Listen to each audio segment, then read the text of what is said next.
መጽሐፈ ነገሥት ካልዕ ምዕራፍ 4 ከነቢያትም ወገን ሚስቶች አንዲት ሴት ባሌ ባሪያህ ሞቶአል፣ ባሪያህም እግዚአብሔርን ይፈራ እንደ ነበረ አንተ ታውቃለህ። ባለ ዕዳ ልጆቼን ባሪያዎች አድርጎ ሊወስዳቸው መጥቶአል ብላ ወደ ኤልሳዕ ጮኸች። ኤልሳዕም አደርግልሽ ዘንድ ምን ትሻለሽ? በቤትሽ ያለውን ንገሪኝ አላት። እርስዋም ለእኔ ለባሪያህ ከዘይት ማሰሮ በቀር በቤቴ አንዳች የለኝም አለች። እርሱም ሄደሽ ከጎረቤቶችሽ ሁሉ ከሜዳ ባዶ ማድጋዎችን ተዋሺ፣ አታሳንሻቸውም አላት።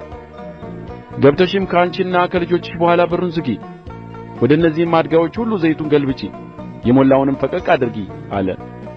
እንዲሁም ከእርሱ ሄዳ በሩን ከእርሷና ከልጆችዋ በኋላ ዘጋች። እነርሱም ማድጋዎቹን ወደ እርሷ ያመጡ ነበር፣ እርሷም ትገለብጥ ነበር።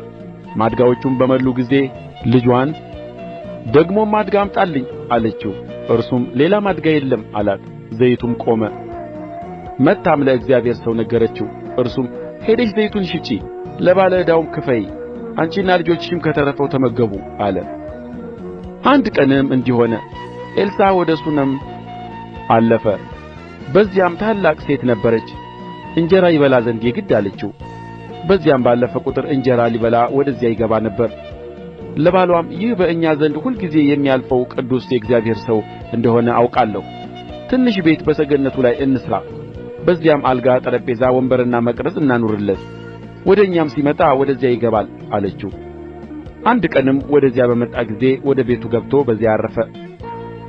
ሎሌውንም ግያዝን ይህችን ሱነማዊት ጥራ አለው። በጠራትም ጊዜ በፊቱ ቆመች። እርሱም እነሆ ይህን ሁሉ አሳብ አሰብሽልኝ፣ አሁንስ ምን ላድርግልሽ? ለንጉሡ ወይስ ለሠራዊት አለቃ ልንገርልሽን በላት አለው።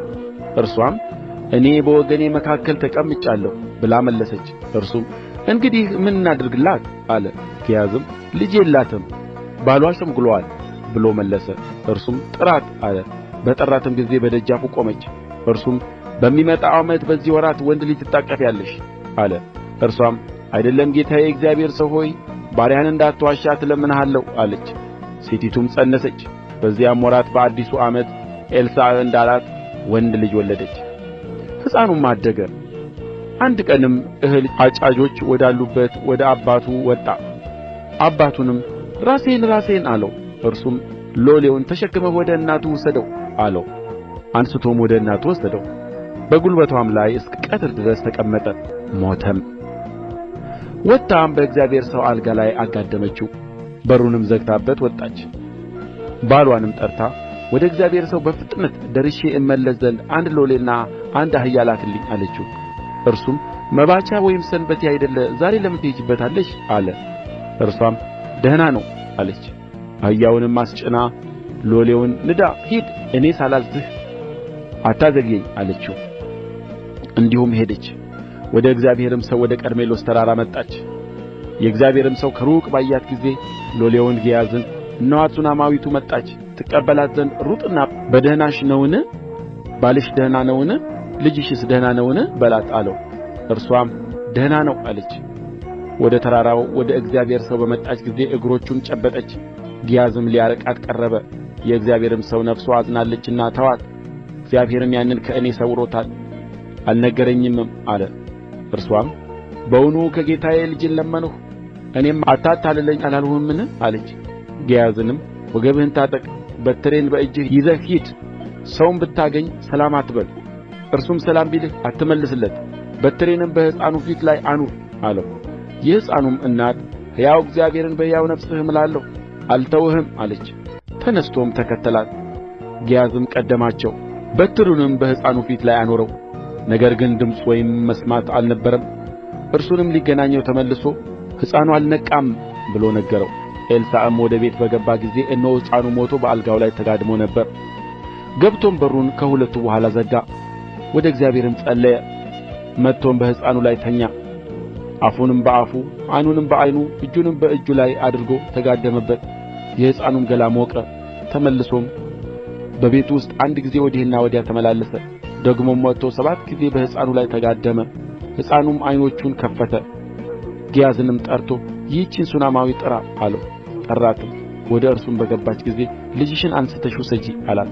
ገብታም በእግሩ አጠገብ ወደቀች፣ በምድሩም ላይ ተደፋች። ልጅዋንም አንስታ ወጣች። ኤልሳዕም ዳግመኛ ወደ ጌልገላ መጣ። በምድርም ላይ ራብ ነበረ። የነቢያትም ልጆች በፊቱ ተቀምጠው ነበር። ሎሌውንም ታላቁን ምንቸት ጣድ፣ ለነቢያት ልጆችም ወጥ ሥራ አለው። አንዱም ቅጠላ ቅጠል ያመጣ ዘንድ ወደ ሜዳ ወጣ። የምድረ በዳውንም ሐረግ አገኘ። ከዚያም የበረሃ ቅል ሰበሰበ። ልብሱንም ሞልቶ ተመለሰ። መትሮም በወጡ ምንቸት ውስጥ ጨመረው። ምን እንደሆነ ግን አላወቀም። ሰዎቹም ይበሉ ዘንድ ቀዱ። ወጡንም በቀመሱ ጊዜ የእግዚአብሔር ሰው ሆይ በምንቸቱ ውስጥ ሞት አለ ብለው ጮኹ። ይበሉም ዘንድ አልቻሉም። እርሱም ዱቄት አምጡልኝ አለ። በምንቸቱም ውስጥ ጥሎ ይበሉ ዘንድ ለሕዝቡ ቅዱ አለ። በምንቸቱም ውስጥ ክፉ ነገር አልተገኘም። አንድ ሰውም ከበኣልሻሊሻ የበኵራቱን እንጀራ 20 የገብስ እንጀራ የእህልም እሸት በአቁማዳ ይዞ ወደ እግዚአብሔር ሰው መጣ። እርሱም ይበሉ ዘንድ ለሕዝቡ ስጣቸው አለ። ሎሌውም ይህን እንዴት አድርጌ ለ100 ሰው እሰጣለሁ አለ። እርሱም ይበላሉ ያተርፋሉም ብሎ እግዚአብሔር ተናግሮአልና ይበሉ ዘንድ ለሕዝቡ ስጣቸው አለ። እንዲሁም በፊታቸው አኖረው። እንደ እግዚአብሔርም ቃል በሉ አተረፉም።